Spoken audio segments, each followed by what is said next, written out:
আমি গত 5টা নির্বাচন করেছি, 5টা নির্বাচনে আমাকে ব্যাপক ভোটে বিজয়ী করেছেন আপনারা, ঠিক না বেটি বলছি? 18 সালের নির্বাচনে আওয়ামী লীগ ক্ষমতা থাকা অবস্থায় সারা বাংলাদেশে রাতে হয়ে গেছে ভোট। এখানে রাতে ভোটটা হয়নি বলে আমি আর আমিনুল এই জেলা থেকে 2জন এমপি নির্বাচিত হয়েছে, ঠিক না বেটি বলছি? আজকে যারা বিভিন্ন ভাবে বিভিন্ন কথা বলে বেড়াচ্ছেন, আরে ভাই তোমাদের সাথে তো 5 বার ভোট করেছি আমি। জামাত ইসলামের সাথে কি 5 বার ভোট করি নাই? 5 বার পরাজিত করেন নাই আপনারা? এমন কোন আসমান থেকে নেতা নেমে এসছে আজকে ফেসবুকে উল্টা পাল্টা পোস্ট দিচ্ছেন? নির্বাচনটা আসতে দেন, জনগণ কি রায় দেয় সেটা দেখবেন ইনশাল্লাহ। যা ভোট কাস্ট হবে 3 ভাগের 2 ভাগ ইনশাল্লাহ। 18 সালে নির্বাচনে তো 75,000 ভোটে হেরেছে, ঠিক না বেটি বলছি ভাই আমার? আমি ইসলামী বক্তা যারা আজকে জামাত ইসলামের বক্তব্য দিচ্ছেন, জামাত ইসলামের যারা আজকে দায়িত্বশীল নেতা রয়েছেন, আমি বিনীত অনুরোধ করবো আপনাদেরকে যে বক্তব্যের ক্ষেত্রে আপনাদের আরো সতর্কতা অবলম্বন করা দরকার। এমন বক্তব্য রাখবেন না বাংলাদেশের 90% মানুষ মুসলমান,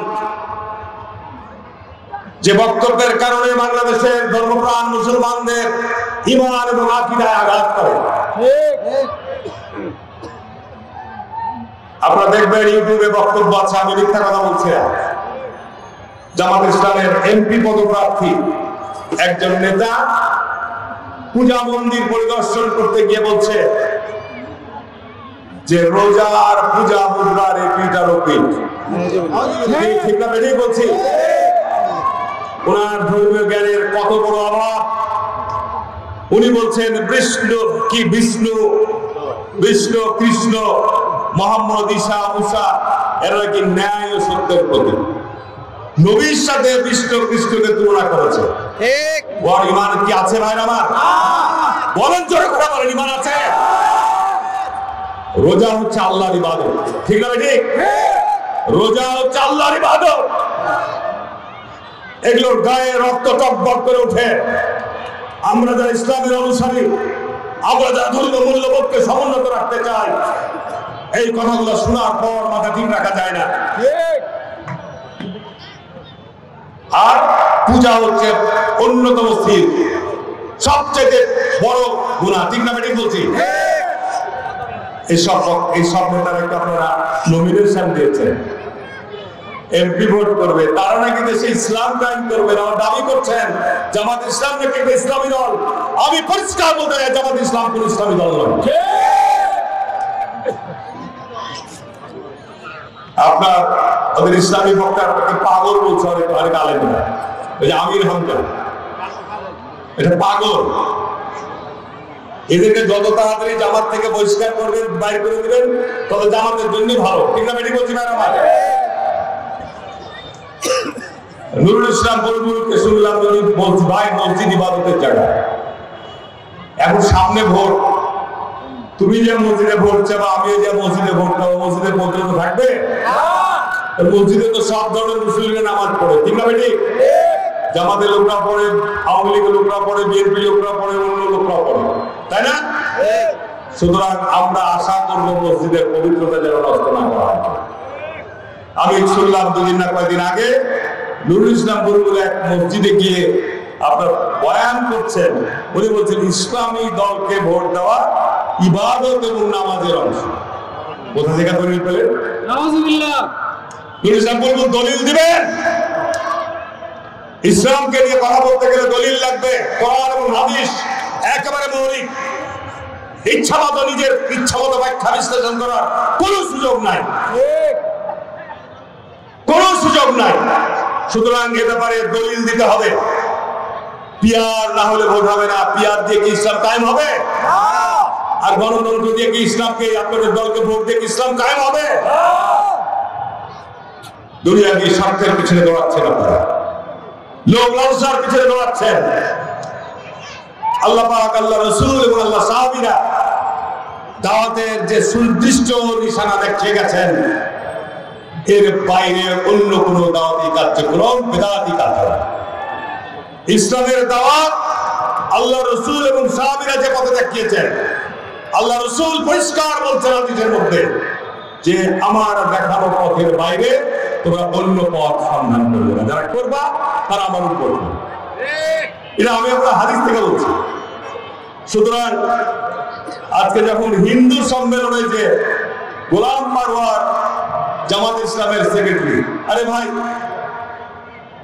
এরা আবার নিজের নামের পূর্বে অধ্যাপক লাগে। আমাদের সাবেক রসুল ভাই অধ্যাপক লাগে। কোথাকার অধ্যাপক? ব্যাখ্যায় বক্তৃতা দিবেন, যে জানাবেন কোথাকার অধ্যাপক আপনারা।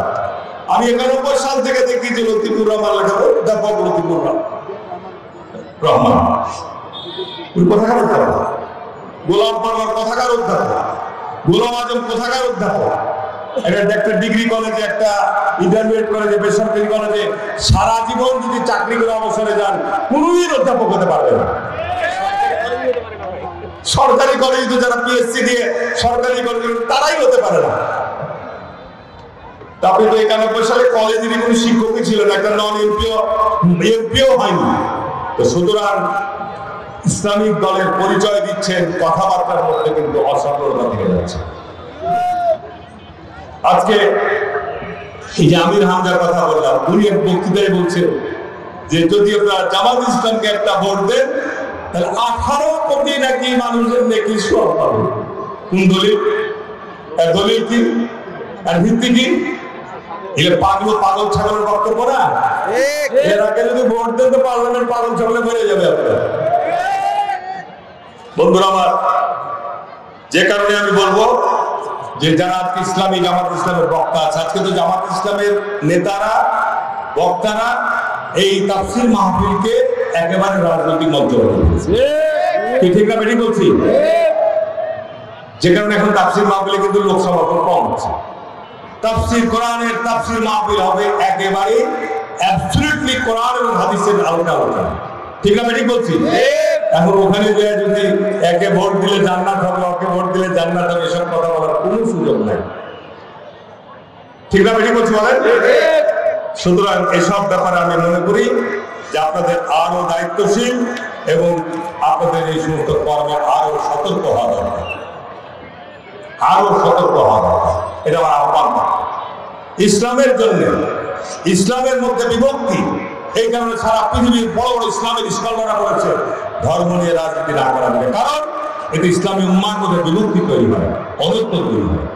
এখানে তো আমরা দেখতে পাচ্ছি, আপনি জামাত ইসলাম বলছেন, আমি বিএনপি করছি, আমাদের মধ্যে ধর্মপ্রাণ মানুষ নাই, আওয়ামী লীগের মধ্যে ধর্মপ্রাণ মুসলমান মানুষ নাই। এই যে বিভক্তি, এই বিভক্তি দিয়ে তো আপনার আমাদের ঐক্য তৈরি হবে না। এমন কাজ আমাদের করতে হবে যার মধ্য দিয়ে যেন আমাদের মুসলিম উম্মার মধ্যে ঐক্য এবং শক্তি একটা অটুটভাবে দ্বন্দ্বে দাঁড়ায়। যে কারণে আমি আপনাদের আহ্বান জানাবো যে আপনারা এইসব ক্ষেত্রে সতর্কতা অবলম্বন করবেন।